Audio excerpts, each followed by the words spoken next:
मसूरी, रामा देवी school और मेरा बचपन।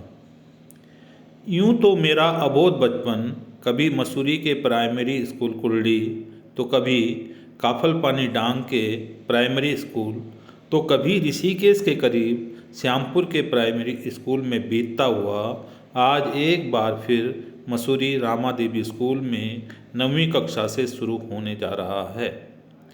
उन दिनों की कुछ क्षणिकाओं को आप मित्रों से साझा करने का आज मन हो आया है, क्योंकि वक्त के साथ चलते चलते हम कहीं क्यों न पहुंच जाएं, मगर हमारी स्मृतियों से हमारा बचपन कभी दूर नहीं जाता और उम्र के बढ़ते सालों के साथ बचपन की स्मृतियों का मस्तिष्क को घेरने का क्रम भी बढ़ जाता है। बात 1979 की है।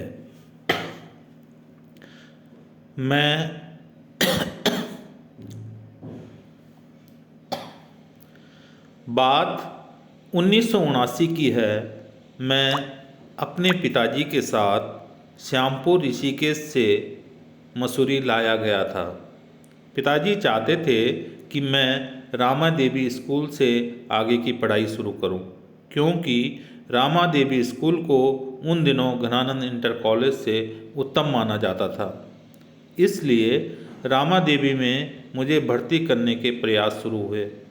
पिताजी के अथक प्रयास से मुझे 9वीं कक्षा में भर्ती कर लिया गया।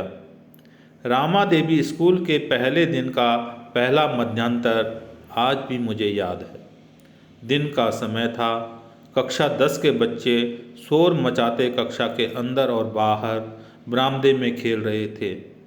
मैं डरा सहमा सा उन्हें देख रहा था। उनमें एक लड़का गोरा चिट्टा लंबे बालों वाला हीरो सा मुझे अपने व्यक्तित्व से आकर्षित कर रहा था।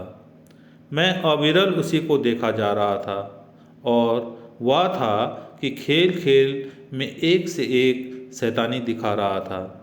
उस लड़के का नाम सुशील जुयाल था और वह जफर हॉल में रहता था, जहाँ मैं भी रहता था, मगर आज पहली बार मैंने उसे देखा था। रामा देवी स्कूल पहुँचने के दो रास्ते थे। पहला रास्ता पिक्चर पैलेस से नगर पालिका होते हुए जाता था और दूसरा पिक्चर पैलेस से देहरादून सड़क पर चलते हुए उसी पहाड़ी की जड़ पर पहुंच जाता था जिस पहाड़ी पर रामा देवी स्कूल था। पहला रास्ता अच्छा व सुगम था और उस रास्ते पर चलते हुए कुछ खतरा भी न था, मगर दूसरे रास्ते पर मोटर गाड़ियां चलती रहती थी, इसलिए दुर्घटना घटने का खतरा बना रहता था और फिर खड़ी चढ़ाई पर चढ़ते हुए फिसलने व गिरने का भय भी लगा रहता था। मैं स्कूल को पूरी तरह से देखना चाहता था, मगर एक अनजान डर मुझे अपनी कक्षा से इतर न जाने देता था। मगर कुछ समय बाद मुझे स्कूल को देखने का भरपूर मौका मिल गया। स्कूल के प्रांगण से लगता एक छोटा सा ऑफिस था। उसके बगल में एक कमरा था जहाँ टीवी रखा था। उस टीवी पर कभी कभार क्रिकेट टेस्ट मैच देखने को मिल जाते थे। उस कमरे के बगल में 9वीं की क्लास थी।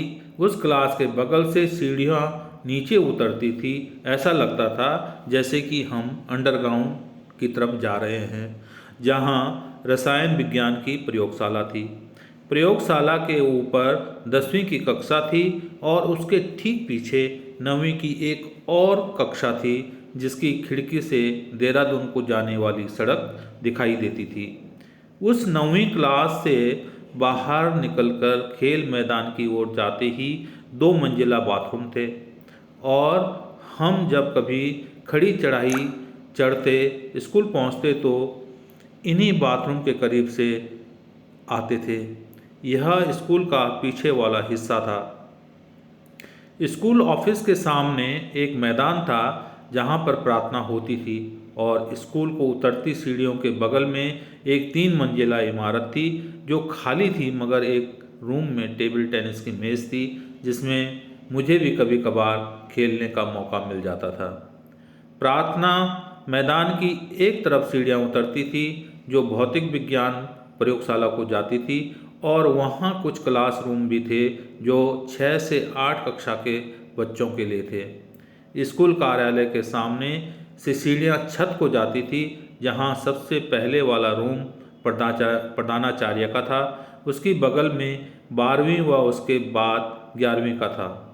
मैंने अपने 4 सालों के शिक्षण में उन 4 कक्षाओं की यात्रा की, जिनकी सुखद अनुभूति आज भी मेरे दिलो दिमाग में जिंदा है।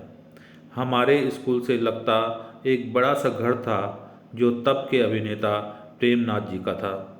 प्रेमनाथ व उनके बेटे प्रेम किशन को देखने का मौका मुझे उन दिनों मिला था जब पिक्चर पॉलिस में प्रेम किशन की फिल्म दुल्हन वही हो जो पिया मन भावे लगी थी।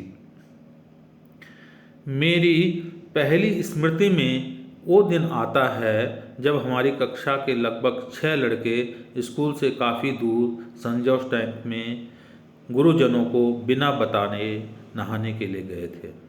जाते हुए रास्ते में बहुत झाड़ियाँ थी और जंगल था। उसी जंगल के बीच एक जगह पर टूटे हुए कांच के बहुत से टुकड़े दिखाई दिए, तो एक दोस्त ने बताया कि यहाँ कभी थर्मामीटर की फैक्ट्री हुआ करती थी। हमारे शरीर पर जोंक चिपकने लगी थी और यहाँ वहाँ खुजली होने लगी थी। उस जंगल से बाहर निकल आने के बाद हम एक मैदान में बैठे और ढूंढ ढूंढ कर जोंकों को अपने शरीर से दूर करने लगे। मेरे साथी बता रहे थे कि इस टैंक में कुछ लड़के डूबे भी हैं, इसलिए हमें कम गहराई की जगह पर ही नहाना चाहिए।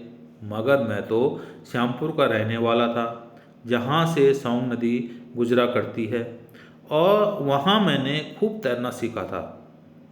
बरसात के दिनों में उफनती पानी में सौंग नदी को आसानी से पार कर जाता था, इसलिए मैं 18 फुट गहरे पानी वाले टैंक में निर्भय होकर गोते लगाने लगा। जब दोस्त आश्वस्त हो गए कि मैं एक अच्छा तैराक हूँ, तो उन्होंने 50 पैसे का सिक्का टैंक में डालकर निकालने की चुनौती दे डाली। चमकीली धूप में मैंने 2-3 डाई नियत जगह पर मारी और मैं तीसरी बार 50 पैसे के सिक्के को बाहर निकालने में सफल हो गया। फिर क्या था, सभी साथियों ने मिलकर मुझे उठा लिया और खूब शोर मचाने लगे। नहाने व तैरने की मस्ती में हमारा पूरा दिन कट गया, मगर परीक्षा की घड़ी तो अगले दिन आने वाली थी। न जाने गुरुजनों तक हमारी एक कारस्तानी कैसे पहुंच गई, और अगले दिन प्रार्थना के तुरंत बाद सब बच्चों के अपनी अपनी क्लास में चले जाने के बाद शेर सिंह गुरुजी ने मुझे बुला दिया। उनके साथ जोशी गुरुजी, असवाल गुरुजी, गोदयाल गुरुजी, सोनी गुरुजी आदि बैठे थे। शेर सिंह गुरुजी के हाथ में चमचमाता पेंत का डंडा था। सब गुरुजनों को देखकर मेरी रूह कांप गई। शेर सिंह गुरुजी ने आदेश दिया कि जा किनारे बैठकर इस कागज पर उन सभी लड़कों के नाम लिखकर दे जो संजोश टैंक में नहाने गए थे। मैं कांपती टांगों से चलता हुआ मैदान के किनारे बनी सीमेंट की बेंच पर बैठ गया। थोड़ी देर में ही मैंने सभी के नाम पेपर में लिख कर दे दिए। गुरुजी ने जैसे ही कागज़ पर नज़र डाली तो सबसे ऊपर मेरा नाम देखकर चौंके। उनके हाथ पर लहराता डंडा थोड़ा नीचे हो गया और वे अपने साथी शिक्षकों से कहने लगे, अरे ये तो बहुत ईमानदार लड़का है, देखो अपना नाम सबसे ऊपर लिखा है।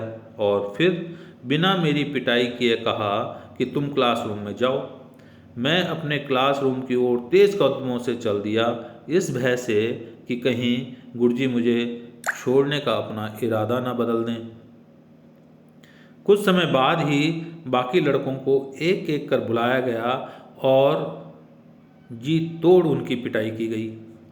मेरी दूसरी स्मृति में स्कूल जाते हुए क्रिकेट की दीवानगी में घटी घटना की है। रामा देवी स्कूल की पहाड़ी के ठीक नीचे देहरादून जाने वाली सड़क पर हम 3 सहपाठी जैसे ही पहुँचे थे कि मुझे बॉलिंग करने का मन करने लगा। दोनों दोस्त मुझसे दूर आपस में खड़े होकर बातें कर रहे थे। मैंने सड़क के किनारे से एक पत्थर उठाया और उन दोस्तों से कहा कि देखो मेरी सटीक बॉलिंग का नज़ारा। यह पत्थर तुम्हारे बीच से गोली की तरह निकलेगा। और फिर मैंने उन्हें संभलने का मौका भी नहीं दिया और बॉलिंग कर दी। पत्थर सीधा एक दोस्त के माथे से टकराया और फिर खून की धारा बह निकली। हमने रुमाल से उसका सिर बांधा और फिर कुल्लड़ी बाजार के सेंट मैरी हॉस्पिटल में उस दोस्त की पट्टी कराकर कैमल बैक रोड पर स्थित उसके घर ले गए। उस दोस्त ने अपने घर पर यह नहीं बताया कि मैंने उसे पत्थर मारा है। उसने अपनी माँ से कहा कि वह फिसल कर गिर गया था। उस दिन मेरी पिटाई होनी सुनिश्चित थी, मगर उस दोस्त ने मुझे बचा लिया।